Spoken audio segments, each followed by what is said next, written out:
la Mona Lisa. Es quizás el cuadro, o en términos de arte, el cuadro más importante, más famoso, más cuidado en el museo que hay en Francia, y el más caro que existe en la actualidad. De hecho, su valor se dice que es invaluable, pero porque es patrimonio de Francia, y si se quisiera vender, tendría un valor de más de $1.000 millones. 30.000 visitantes diarios tiene este cuadro. Entonces, si el museo nos pidiera cuidar en nuestra casa esta obra tan valiosa, ¿qué pasaría con nosotros? Seguramente la admiraríamos, ¿cierto? Veríamos cada detalle, le sacaríamos fotos, algunos una selfie, quizás aquí estoy con la Mona Lisa, o a los más futboleros, tener la Copa del Mundo en su casa. Si la FIFA le dijera, cuídeme este trofeo durante algún tiempo, unos meses, no pararíamos, ¿cierto?, de tocarla, de ver sus detalles, etc. Bueno, hoy día vamos a ver la historia de un hombre que le tocó cuidar por 3 meses el Arca del Pacto. ¿Alguien se acuerda el nombre de ese personaje? Más fuerte. Obed-Edom. Vamos a ver a Obed-Edom, el hombre que hospedó, yo le puse eso, el hombre que hospedó el arca de Dios, el arca de Dios. No sé si todos están familiarizados con el arca del pacto o el arca de Jehová, como se le llama, que era un mueble, que era el más sagrado que tenía el tabernáculo y después, posteriormente, el templo. ¿Ya? Era un cajón, en el fondo era un cajón de madera de acacia, hueco, que estaba recubierto completo con oro. Y sobre el arca estaba esta tapa, que se le llamaba el propiciatorio, que tenía esculpidos dos querubines que miraban era como si estuviesen mirando hacia el interior del arca. El interior del arca contenía 3 cosas. Contenía la ley que Dios le había dado a Moisés, contenía la vara de Aarón que reverdeció, y contenía una cantidad de maná que Dios le dio a los israelitas en el desierto. Ahora,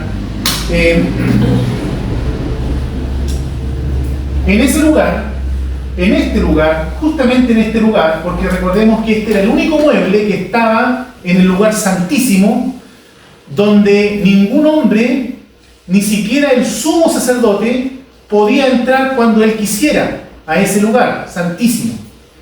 Le estaba permitido solamente una vez al año entrar a este sumo sacerdote, una vez al año, en el día de la expiación.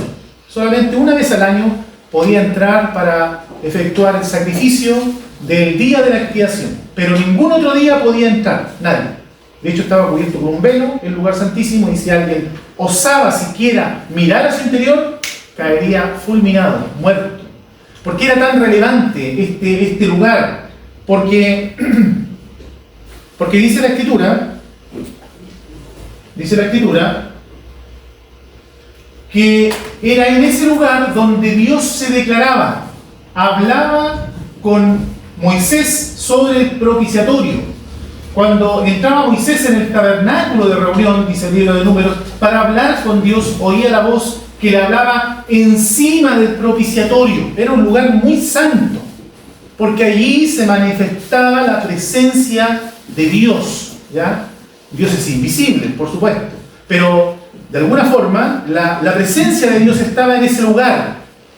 Y pasaron los años después del peregrinaje de Israel por el desierto, y siempre quedó en el consciente de la nación que era el lugar donde Dios moraba. Y de hecho en Isaías dice: Jehová de los ejércitos, Dios de Israel, que moras, dice, que moras entre los querubines. Por lo tanto, la idea de esta arca era que allí, y esto es lo que, este es el hilo conductor del mensaje de hoy día, la presencia del arca, el ver el arca era que allí estaba la presencia de Dios, es la presencia de Dios. Tú que moras entre los querubines, tú que moras ahí entre los querubines, porque era ese lugar donde Dios se manifestaba en medio de su pueblo. Por lo tanto, quedémonos con esto: Jehová de los ejércitos, Dios de Israel, que moras entre los querubines, moras entre los querubines. Ahora, para el pueblo israelita, aparte de ser el lugar donde se hacía donde ellos podían disfrutar de la presencia de Dios en medio de ellos, aparte de ser un objeto útil para cuando se celebraba este día de la expiación, ¿cierto?, donde se depositaba sangre sobre el propiciatorio, también tenía otro tipo de importancia para el pueblo de Israel. Por ejemplo, en Números capítulo 10, verso 33, dice allí, Número 10, 33,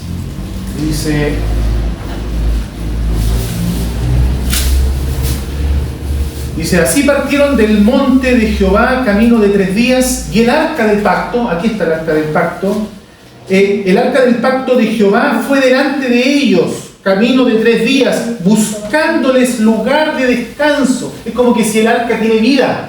¿Por qué? Porque el arca, lo que representaba para Israel era la presencia de Dios. La presencia de Dios estaba guiando al pueblo y se guiaban de acuerdo al arca. Si el arca en algún momento se detenía, ahí debían quedarse, porque además iba una columna de fuego guiándoles por la noche y una columna de nube en el día. Y dice aquí que es como que si el arca tomara vida. Eso es interesante, porque es como que si ella le estaba buscando lugar de descanso, ¿ya? ¿Por qué? Porque, repito, el arca simboliza y representa la presencia de Dios, la presencia de Dios. Tú que habitas entre los querubines. Además, su presencia traía también victoria. Esto ya después, pasado muchos años, cuando ya iban a tomar control de la tierra prometida, en Josué, ¿se acuerdan de la caída de los muros de Jericó y la caída de Jericó en Josué? Bueno, lo que debían hacer era llevar el arca. Dice ahí Josué, capítulo 6, y del verso 4 en adelante, pero dice el verso 13, el 12, y Josué se levantó de mañana, y los sacerdotes tomaron el arca de Jehová, y los 7 sacerdotes, llevando las 7 bocinas de cuero de carnero, fueron delante del arca de Jehová, andando siempre y tocando las bocinas, y los hombres armados iban delante de ellos, y la retaguardia iba tras el arca de Jehová, mientras las bocinas tocaban continuamente. ¿Qué pasó? El muro de la ciudad se derribó. Además, representaba, por supuesto, la comunión con su Dios. Podían llegar delante del arca y consultar delante de Dios. Esto ya había pasado muchos años, en el periodo de los jueces, antes del periodo de los reyes. Dice allí en Jueces capítulo 20, verso 27, dice allí, y los hijos de Israel preguntaron a Jehová, dice, los hijos de Israel preguntaron a Jehová. Y hay una frase ahí explicativa, pues el arca del pacto de Dios estaba allí en aquellos días. Este arca, la presencia de Dios, allí estaba la presencia. Si querían consultar algo, iban al arca porque allí estaba la presencia de Dios. Y por supuesto representaba una santidad absoluta, porque cualquiera que osara tocar el arca o mirarla, caía fulminado, muerto delante de Dios. Hasta los tiempos de Samuel, el arca aún estaba en el tabernáculo en Silo. Silo era una ciudad, aquí no se nota mucho, aquí está Jerusalén, aquí está Silo, aquí están repartidas todas las tribus, pero aquí hay una ampliación donde Silo estaba más al norte de Jerusalén, y allí es donde se mantuvo el arca, ¿ya? El arca. Todavía se mantenía ahí. De hecho, en el primer libro de Samuel es llamado templo. Si se encuentran ahí que se le llama templo, era porque era la habitación donde estaba el arca, ¿ya? No es que el templo el templo se construyó con Salomón, pero se le menciona como templo y estaba, pero en el fondo era el tabernáculo que se había levantado en Silo para albergar el arca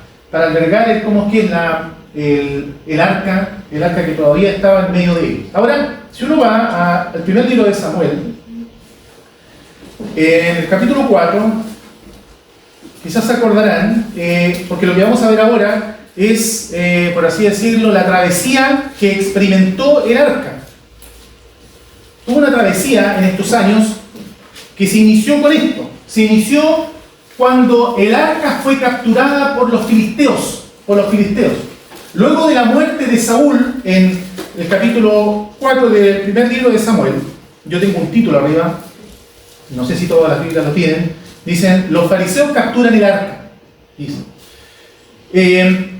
Y efectivamente, el arca, dice el verso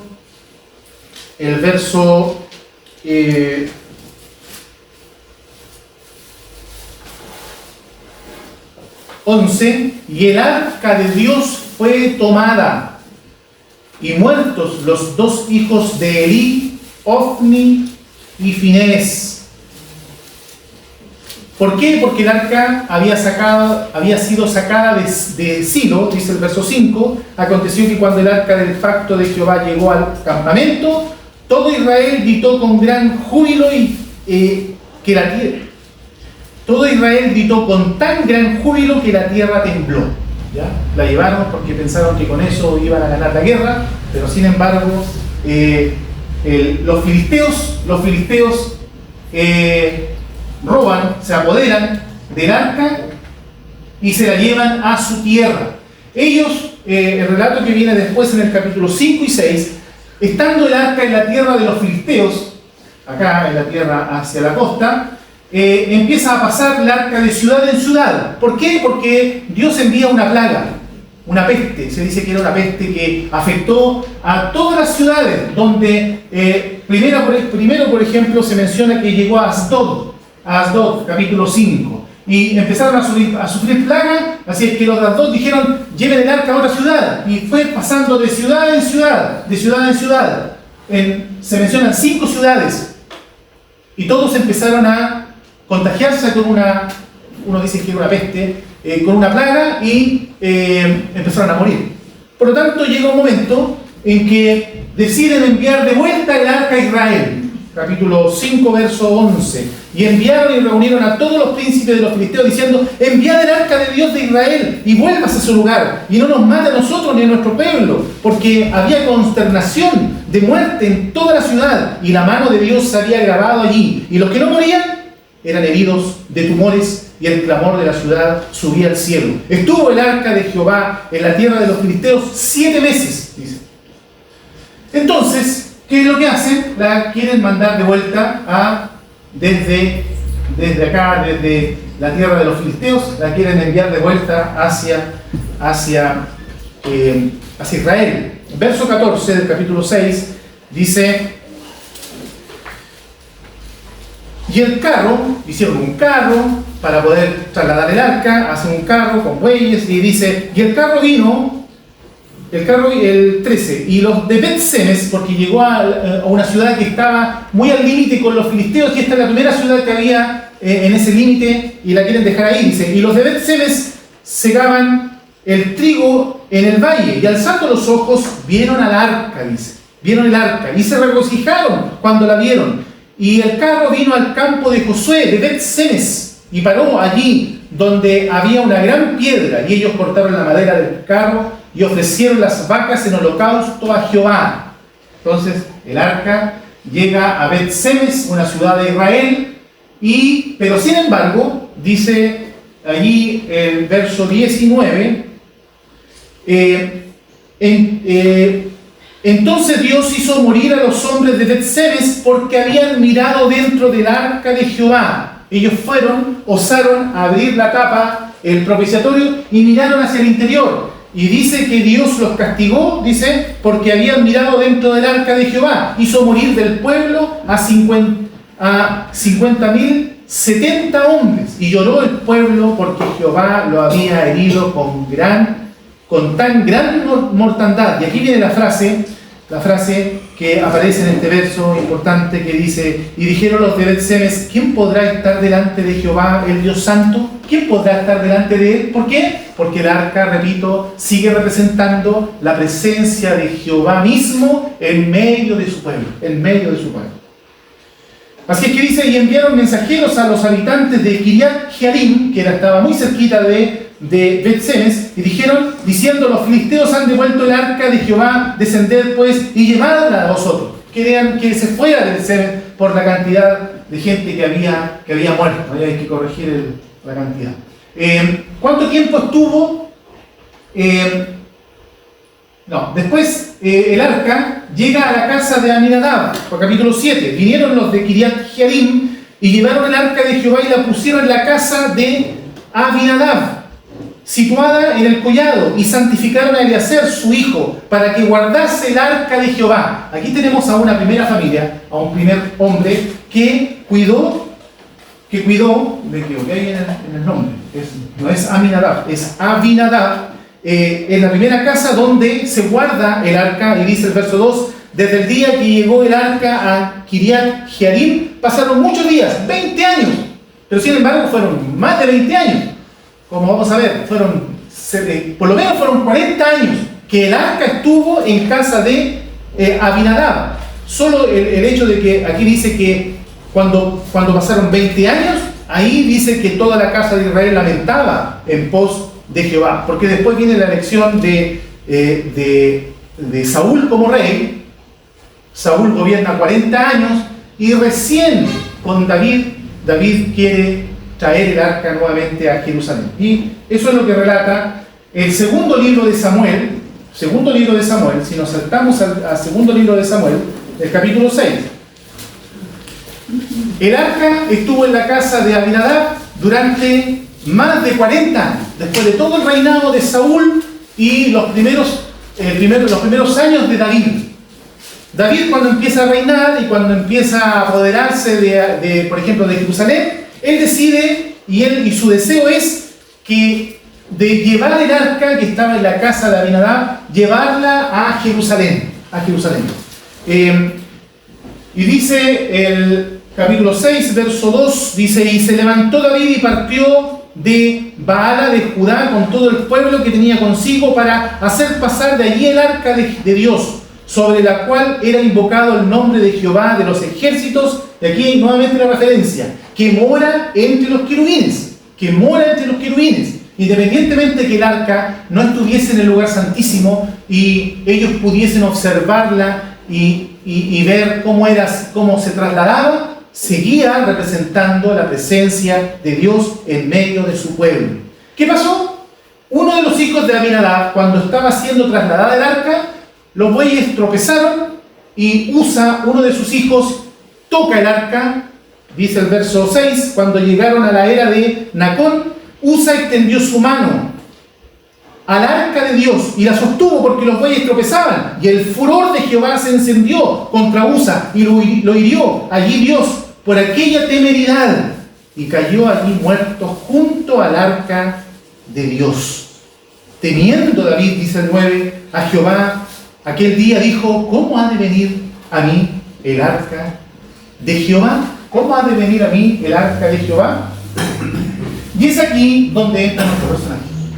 Después de toda esta introducción que hice bien resumida, es aquí donde entra nuestro personaje, Obed-Edom. ¿Por qué? Porque como David no pudo trasladar desde la casa de Abinadab hacia Jerusalén el arca, en medio del camino ocurre este evento de Usa que muere y decide dejarla en la casa de Obed-Edom. Dice el verso 10 del capítulo 6 del segundo libro de Samuel: de modo que David no quiso traer para sí el arca de Jehová a la ciudad de David, y la hizo llevar David a la casa de Obed-Edom, Geteo, dice. Obed-Edom Geteo. Y yo coloqué aquí, ya Obed ya era conocido por todos de que de todos los muertos y los heridos que había provocado en la presencia del arca entre los filisteos. Ya había el antecedente de que más de 50.000 personas habían muerto en Bet-Semes. Y estaba el antecedente de la muerte de Usa, solo por tocarla. Y aquí se reflota la pregunta, ¿cierto?, que ya se había hecho: ¿quién podrá estar delante de Jehová, el Dios Santo? Era un momento de gran temor. ¿Quién querría albergar esta arca que trae tanta muerte a tantas personas? Bueno, en un momento de gran temor, cuando nadie se atrevía a recibir el arca, ni siquiera David se atrevió a avanzar con el arca. Obed-Edom la acoge en su casa, porque dice el verso 11: y estuvo el arca de Jehová en casa de Obed-Edom Geteo 3 meses. Y el resultado fue: y bendijo Jehová a Obed-Edom y a toda su casa. Fue un acto de valentía, ciertamente, no era algo simple. Hospedar, yo quiero que piensen en esto. El hecho de que estuviese custodiando o albergando el arca, lo que estaba haciendo, estaba hospedando la presencia del Dios Todopoderoso, que acababa de juzgar a un hombre por tratarla con irreverencia. Era un arca viva, como hemos visto. Era un arca viva, porque era la presencia de Dios en medio de su pueblo. Obed-Edom no la recibió por obligación, sino con un corazón reverente y dispuesto. Y esto, hermanos, transformó su hogar. Estuvo dispuesto no solo a tenerlo en medio de su hogar, no solamente tener en medio de su hogar la presencia de Dios, sino que además vivir de acuerdo a esto. Vivir de acuerdo a esto. Yo creo que todo cambió en la casa de Obed-Edom. Aquí está la presencia de Dios. Como familia, ¿haremos esto que siempre hemos hecho si está la presencia de Dios en nuestro hogar? ¿Leeremos la ley todos los días mientras esté el arca de Jehová? Porque es Dios que está en medio nuestro. Pienso yo, así, recapitulando lo que quizás podría haber sido el sentir de Obed-Edom. ¿Encenderemos la televisión como lo hacemos todos los días para entretenernos con las cosas de este mundo? No, está la presencia de Dios en nuestro hogar. Estando la presencia de Dios en nuestro hogar, Él tiene la prioridad en nuestras vidas. Bueno, cuatro veces se menciona en la Escritura que Él fue bendecido por albergar el arca. No lo vamos a leer todo. Ya leímos ahí en el 6:11. Bendijo Jehová a Obed-Edom y a toda su casa. 6:12. Jehová ha bendecido la casa de Obed-Edom y todo lo que tiene a causa del arca de Dios. En el primer libro de Crónicas también. Y el arca de Dios estuvo con la familia de Obed-Edom en su casa 3 meses. Y bendijo Jehová la casa de Obed-Edom y todo lo que tenía. Y en el primer libro de Crónicas, en el capítulo 26, dice: porque Dios había bendecido a Obed-Edom. En solo 3 meses de permanencia en que acogió la presencia de Dios en su hogar y en su vida, él fue bendecido. Solo 3 meses bastaron para que la presencia de Dios impactara su vida. Porque esto me llamó la atención. Nunca más se alejó de todo lo que rodeaba al arca y a la presencia de Dios. Ahora, hago un paréntesis. No estamos aquí predicando un evangelio de prosperidad. No quiere decir porque tú seas fiel a Dios, todo te va a salir bien y vas a ser bendecido en todo. No, todo lo contrario. El que quiera seguir a Cristo tiene que estar dispuesto a llevar su cruz. En el mundo tendréis aflicción. Esa es la promesa que Dios tiene para los suyos. ¿Cuál es la diferencia del creyente? Que la aflicción la pasa junto al Señor. Y aún así, en lo espiritual es bendecido. Por lo tanto, aquí no hay ninguna predicación de un evangelismo de prosperidad, de que si tú sigues a Cristo vas a ser bendecido.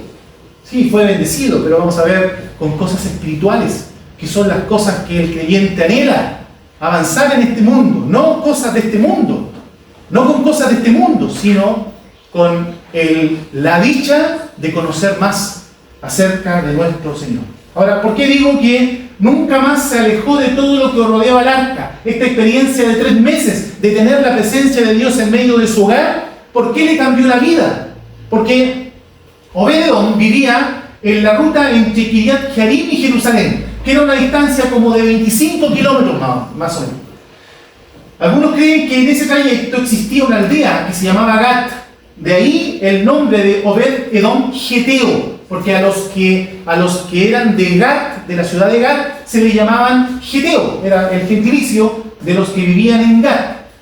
Por ejemplo, Goliat, que se menciona Goliat Geteo, pero era de Gat, de otra Gat, de otra aldea, de Filistea. Se cree, como digo, que existía una aldea, una ciudad llamada Gat, pero en la tribu de Judá, y que estaba en el camino entre Kiriat Jearim y Jerusalén.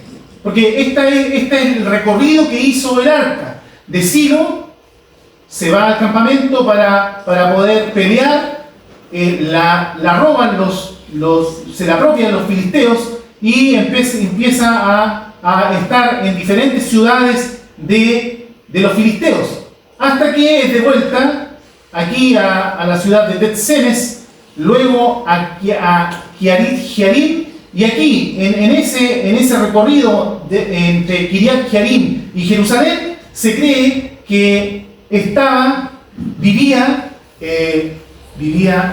Obed-Edom. Ahora, ¿por qué destaco esto? Por lo siguiente: no vivía en Jerusalén. Obed-Edom no vivía en Jerusalén, donde finalmente se quedó el arca. Su experiencia de pasar 3 veces delante de la presencia de Jehová quedó tan arraigado en él que finalmente se va a vivir a Jerusalén. Se va a Jerusalén. Él quiere seguir a la presencia de Dios, quiere seguir el arca. Primer libro de Crónicas, vemos el resultado de la vida posterior de Obed-Edom. Primer libro de Crónicas, capítulo 15. Si alguno cree que estos libros de... ¿Qué enseñanza voy a sacar en estos libros de Crónicas? Primer libro y segundo libro de Crónicas. ¿Qué enseñanza podría haber? Bueno, hermanos, hay enseñanza. Toda Biblia es inspirada por Dios. Y aquí se ve la vida posterior de Obed-Edom después de la experiencia que tuvo de albergar al arca en su casa. Dice el capítulo 15, verso 16: Asimismo dijo David a los principales de los levitas que designasen de sus hermanos a cantores con instrumentos de música, con salterios y arpas y címbalos que resonasen y alzasen la voz con alegría. Y los levitas designaron a Emán, hijo de Joel, y a sus hermanos.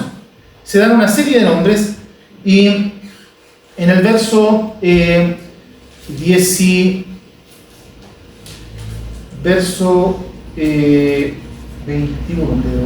dice: Matatías. Se están dando aquí el listado de los músicos o de los cantores que iban a estar a cargo de la adoración. Dice el 21: Matatías, Eli, Feleu, Micnías, Obed-Edom, Jehiel y Asasías tenían arpas afinadas en la octava para dirigir.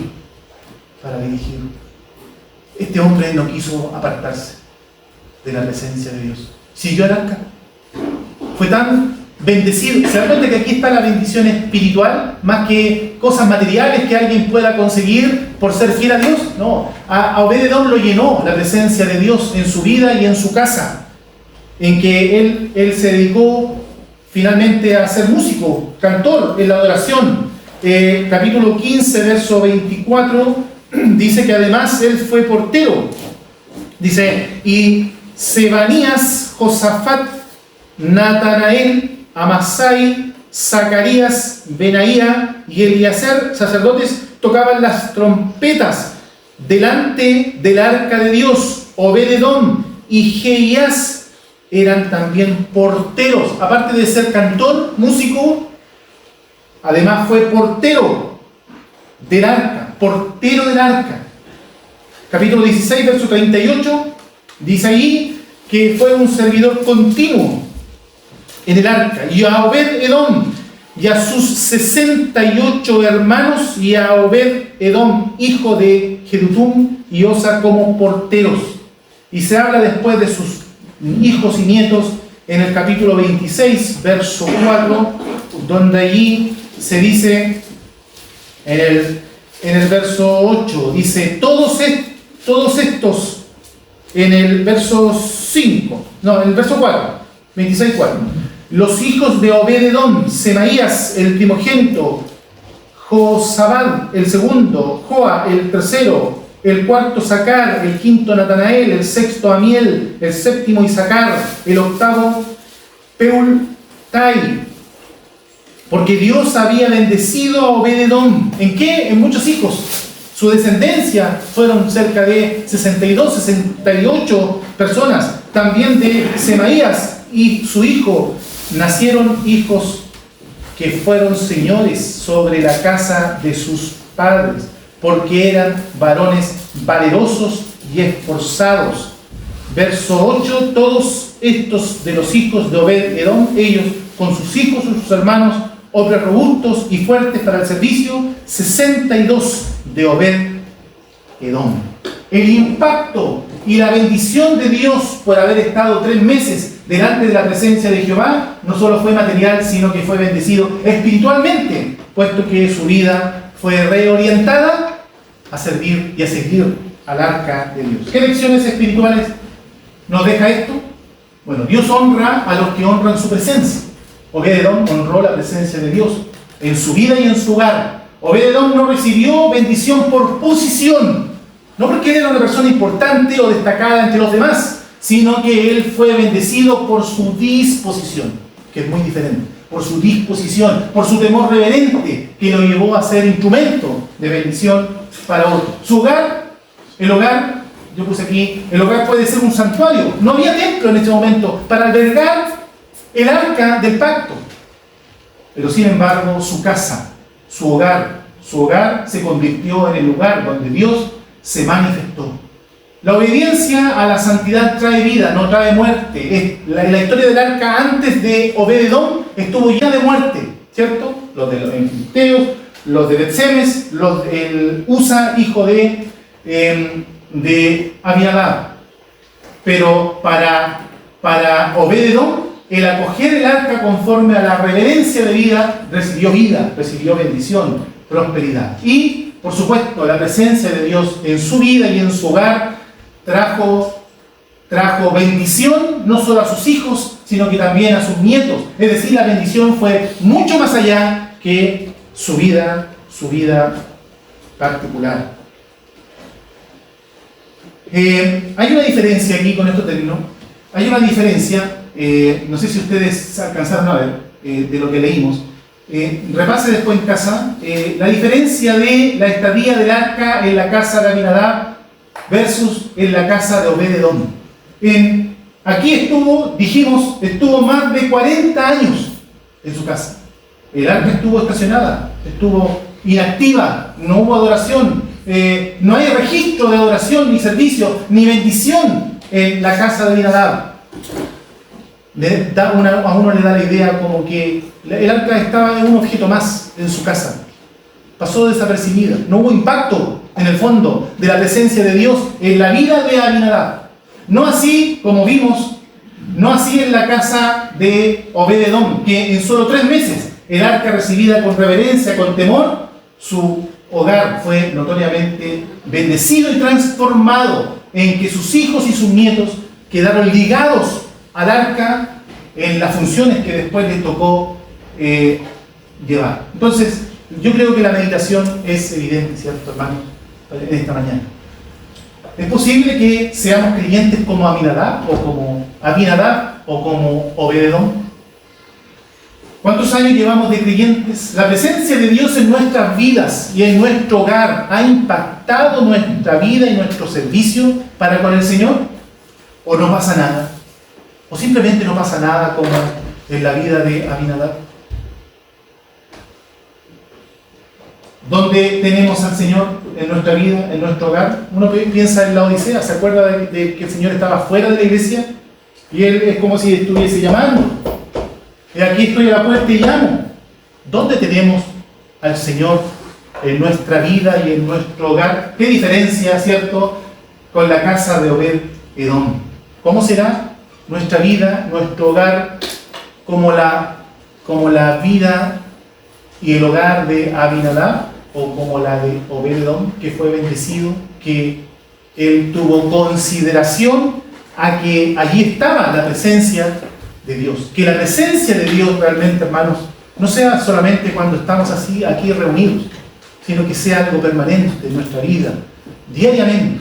Y aquí, si hubiese alguien que no es salvo, que no tiene la salvación de su alma, la tremenda bendición de la salvación, esto es lo que te ofrece Dios por medio de su Hijo, que vino a este mundo para entregar su vida allí en la cruz, que llevó nuestros pecados en su cuerpo sobre el madero, que fue sepultado y resucitó. Y esta es la única obra que para Dios es válido para que el hombre pueda alcanzar la salvación. Solamente debe depositar fe en Él para obtener la tremenda bendición de ser un hijo de Dios, de tener la bendición de la presencia de Dios continua en tu vida, porque aquel que dé, Dios lo sella con el Espíritu Santo.